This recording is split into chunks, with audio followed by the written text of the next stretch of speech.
것과 땅의 짐승을 종류대로 내라 하시고 그대로 되니라. 하나님이 땅의 짐승을 그 종류대로, 육축을 그 종류대로, 땅에 기는 모든 것을 그 종류대로 만드시니 하나님 보시기에 좋았더라. 여기에 보면 우리가 오늘날 현재 가르치는 다윈의 진화론하고는 완전히 틀립니다. 다윈의 진화론이라는 것은 뭐냐면, 이 다윈이라는 사람이 18세기에 계몽주의 사상에 마음이 물이 들어가지고서 모든 것을 과학적으로만 보고 생각하는 그런 사람입니다. 그래서 그는 이 지구를 여행하면서 그가 무슨 이론을 만들었냐면, 모든 만물은 처음 기원에서 나왔다. 그것은 뭐냐면, 처음 이 세상에는 생물이 없었는데 여기에 여러 가지 이 단백질, 탄소, 물, 햇빛 같은 것이 합쳐가지고서 제일 처음에 꼼짝꼼짝하는 아메바 한 마리가 생겼다. 그 아메바가 점점 발전돼 가지고서 이것이 생선도 되고, 생선이 변해서 이제는 기어다니는 동물도 되고, 동물이 변해서 날개가 생겨서 공중에 새도 되고, 그래서 이것들 중에 점점 발전된 것이 짐승도 되고 원숭이도 되고 사람도 되었다. 이렇게 하는 것이 바로 종의 기원인 것입니다. 다윈은 그런 종의 기원을 말하는 것은 이 종이 점점 발전을 해서 변화해가지고서 사람까지 되었다고 말하는데, 이것은 완전히 인간이 만든 이론에 불과한 것입니다. 여러분, 어떻게 해서 이와 같이 조그마한 아메바가 변화돼가지고서 사람까지 된다는 것, 이것은 미신 중에 보통 미신이 아닙니다. 그걸 과학이라고 믿는 것은, 그거 오늘날 과학이 얼마나 돌아왔기 때문에 그것을 과학이라고 믿습니다. 이것은 완전히 미신이에요. 진실한 과학은, 여러분, 하나님이 태초에 사람과 만물을 지었다는 것이 제일 과학적인 생각인 것입니다. 여기 성경에 보면 하나님께서는 벌써 풀이나 나무도 처음부터 종류대로 각각 만들었습니다. 그 다음에 이 짐승들도 처음부터 출발해 가지고서 하나님께서 각 종류대로 만들었습니다. 토끼는 토끼로 만들고, 개는 개로, 사자는 사자, 호랑이는 호랑이로 만들었지, 토끼에서 사자가 되고 사자에서 호랑이가 나오고 그런 건 없습니다. 그러므로 다윈의 진화론은, 이것은 인간의 하나의 가상이지, 이것은 과학도 아니고 진리도 아닙니다. 그런데 그것을 오늘 과학과 진리라고 해서 학교에서 가르치고 있는데, 이 다윈의 종의 기원은 아직 증명되지 않은 하나의 가설에 불과합니다. 목숨을 바치고 과학자들이 증명해 보려고 애를 써도 아직까지 증명이 안 돼요. 아무리 화석을 캐내고 해서 모든 것이 한 기원에서 나왔다고 증명하려도 증명이 안 됩니다. 그러므로 하나의 가설에 불과한데, 성경은 하나님이 가라사대 땅은 생물로 그 종류대로 나오라 했습니다. 그 종류대로 내되 육축과 기는 것과 땅의 짐승을 종류대로 내라 하시고 그대로 되니라. 하나님이 땅의 짐승을 그 종류대로, 육축을 그 종류대로, 땅에 기는 모든 것을 그 종류대로 만드시니 하나님 보시기에 좋았더라고 말하셨습니다. 그 다음에 26절에 하나님이 가라사대 우리의 형상을 따라 우리의 모양대로 우리가 사람을 만들고, 그리고 바다의 고기와 공중의 새와 육축과 온 땅과 땅에 기는 모든 것을 다스리게 하지 하시고. 여러분, 이걸 읽을 때 좀 이상한 생각이 나지 않습니까? 하나님이 가라사대 따라 말씀했어요. 우리의 형상을 따라 우리의 모양대로 우리가 사람을 만들고.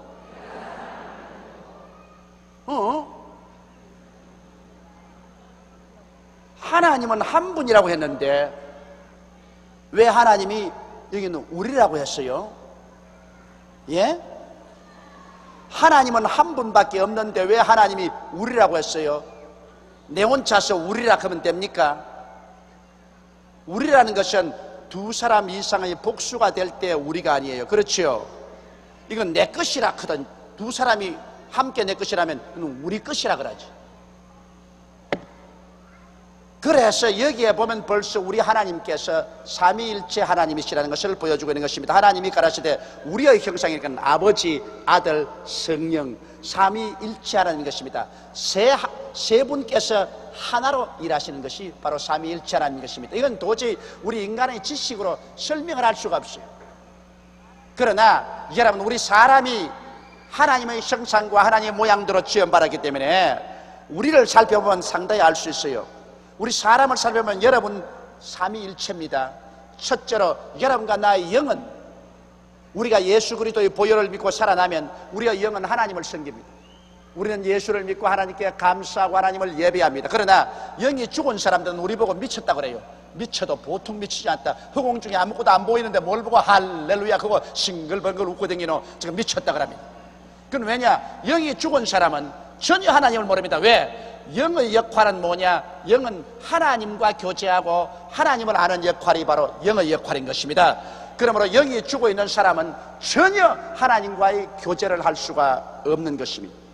그 다음 우리의 혼은 뭡니까? 우리의 혼은 바로 자의식입니다. 영은 신의식, 하나님을 의식하는 것이고 혼은 자의식입니다. 자기를 깨닫는 것입니다. 그래서 자기 지식과 감정과 의지를 가지고서 자의지를 가지는 것이 바로 혼입니다. 그 혼이 나가버리면 멍하니 있잖아요. 그러므로 혼은 자의식입니다. 자기의 지식과 감정과 의지를 가진 혼은 자의식이고, 그럼 육은 뭡니까? 육은 세계의식입니다. 오감각을 통하여 세상을 알아요. 눈을 떠서 우리가 아름다운 것을 보고, 귀로서 아름다운 음악을 듣고, 손으로 감각하고 냄새 맡고 맛보고 하는 이 육은 순전히 우리 주변에 있는 세상을 이해하도록 만들어 놓은 것이지, 이 육은 자아를 깨닫지도 못해요. 지식과 감정과 의지 못해요. 육 보고서 지식이 있냐 감정이 있냐 의지가 있냐 그거 없어요. 육은 감각밖에 없어요. 그렇기 때문에 사람은 영과 혼과 육 세 가지가 각각 다른 직책을 가지고 있어요. 영은 하나님을 의식하는 것이고, 혼은 자기 자신을 의식하는 것이고, 육은 세계를 의식하는 것입니다. 그래서 이것이 합쳐서 우리 한 사람이 되었어요. 그런데 순서가 분명히 해야 돼요. 영이 우리를 지배하고 혼이 그 밑에 있고 육이 그 밑에 되는데, 타락하고 난 다음 영이 죽어버리기 때문에 그만 하나님보다도 자기가 더 강해져가지고 자아와 육체의 노예가 되어서 살고 있는 것입니다. 여러분, 그러므로 이 육체적으로 우리가 감각이 죽어버리면 우리 주위에 있는 세계를 몰라요. 전에 장님인 아가씨 한 분을 예수께로 인도를 하고 제가 전도를 했는데, 그 장님 아가씨가 내게 묻는데 내가 혼이 났습니다. 그게 뭐냐면, 목사님, 빨간색이 어떤 것이지요? 그럽니다. 자, 이 눈으로 평생 빨간색을 못 본 사람이 빨간색이 어떤 것이지요? 그래서, 야, 빨간색은 빨갛다. 그러니까, 아이고 목사님, 빨간색을 빨갛다 그러면 우리가 어떻게 하려? 나는 어릴 때부터 장님이 되어서 빨간 게 뭔지 모른대요. 그래. 그러면 알겠다. 빨간색은 그거는 뜨거운 것이다. 빨갛다는 것은 아주 뜨겁고 열렬한 것이다. 너 불 속에 손을 넣으면 뜨겁지? 예, 그런 색깔이다. 뜨거운 색깔이다. 그래요. 그래서 그러면 흰 색깔은 어떤 것입니까? 그래요. 그래서 흰 색깔은 아무것도 없는 거다. 그냥 아무것도 없는 게. 이거는 아이고 아무것도 없는 게 뭡니까? 그래서 너 마음속에 깨끗한 감정이 생기지. 마음이 목욕하고 마음이 깨끗하고 죄를 회개하고 깨끗한 생각이 생기지. 그런 색깔이다. 그러면 까만 색깔은 뭐요? 까만 색깔은 너 같은 사람이다. 너 눈 감고 있으면 아무것도 안 보이지. 거기가 까만 색깔이다. 눈 감고 있으면 아무것도 안 보이고 까만 색깔이지. 그런데 그 다음에 와서 나보고 한 말이, 그럼 수박색이 뭡니까? 그럽니다. 내가 막 죽겠어 수박색이면. 근데 와, 그 사람은 수박색이 어떻다? 수박색인 그러면 하늘 아니가?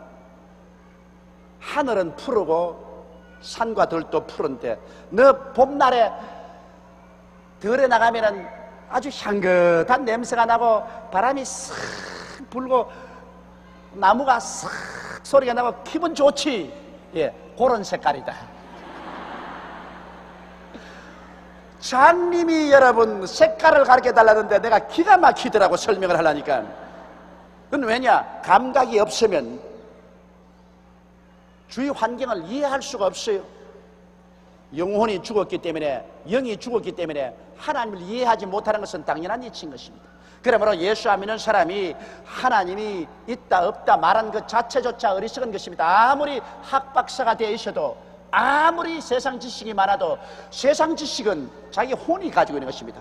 그래서 지식과 감정과 의지, 세상에서 자기 혼이 나타나는 것이지, 영의 문제는 혼은 전혀 몰라요. 혼은 전혀 몰라요. 영의 문제는 영이 알아요. 영이 죽었다가 깨어나야, 살아나야 비로소 하나님의 성령이 우리 영 속에 거하여서 이 계시적인 지식을 알아요. 영은 이 계시를 통해서 우리가 깨닫는 것입니다. 그래서 예수 믿고 나면은 성경도 깨달아지고 찬송도 기뻐지고 하나님 아버지도 알게 되고 감사하게 되고 천국도 우리가 깨달아지는 것은 영적인 지식으로 오는 것입니다. 이러므로 사람은 영과 혼과 육, 하나님을 의식하는 영과 자아를 의식하는 혼과 세계를 의식하는 육이 함께 합쳐서 삼위일체가 된 거예요. 그렇기 때문에 하나님께서 바로 여기에서 우리가 우리의 형상을 따라 우리의 모양대로 사람을 만들자 그렇게 한 것은 하나님 아버지가 영에 속한다면 예수님은 혼이고 그리고 성령은 바로 육입니다. 그래서 여러분 육은 세상과 다 접하잖아요. 그러므로 오늘날 세상에 와서 직접 접하고 일하는 분이 누굽니까? 그거는 성령입니다. 성령이 모두 다 세상에 와서 접해서 세상을 변화시키고 일을 하지요. 그러나 그것을 다 할 수 있도록 만들어주는 이는 예수님이시고 바로 예수님은 또 전능하신 하나님 품에서 나와서 하나님께 의지하고 있는 것입니다.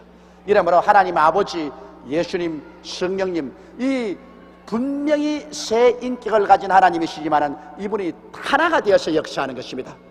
아버지는 만유의 근원이 되시고 예수님은 아버지의 뜻을 쫓아서 만유를 계획하시고 만물을 지으시고 직접 이것을 손대어서 역사하는 이는 성령님이시고 이래서 삼위일체 하나님이신 것입니다. 이래서 하나님이 가라사대 우리의 형상을 따라 우리의 모양대로 우리가 사람을 만들고 여기 우리를 세 번이나 말하셨습니다. 그러므로 여러분 하나님은 외롭지 않아요. 이 마호메토 교의 하나님은 악마의 하나님입니다. 왜냐하면 혼자 있는 하나님은 악마의 하나님이에요. 혼자 영원 무궁토록 혼자 있으면 막 고독해서 견딜 수가 없어요.